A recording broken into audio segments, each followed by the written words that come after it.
நல்ல மனுஷன் தன் இருதயமாகிய நல்ல பொக்கிஷத்திலிருந்து நல்லதை எடுத்து காட்டுகிறான். பொல்லாத மனுஷன் தன் இருதயமாகிய பொல்லாத பொக்கிஷத்திலிருந்து பொல்லாததை எடுத்து காட்டுகிறான். இருதயத்தின் நிறைவினால் அவனவன் வாய் பேசும். லூக்கா 6:45.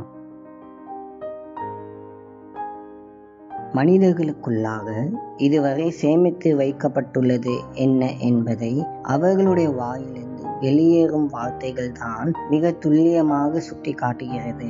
எனவே நாம் நம்முடைய மனதில் என்ன விதமான காரியங்களை சேமித்து வைக்கிறோம் என்பது கவனமாக இருக்க வேண்டும். அன்பின் பரலோக தகப்பனே, இந்த நல்ல நாளுக்காக நன்றி. கர்த்தாவே, நீர் செய்த எல்லா நன்மைக்காகவும் ஸ்தோத்திரம்.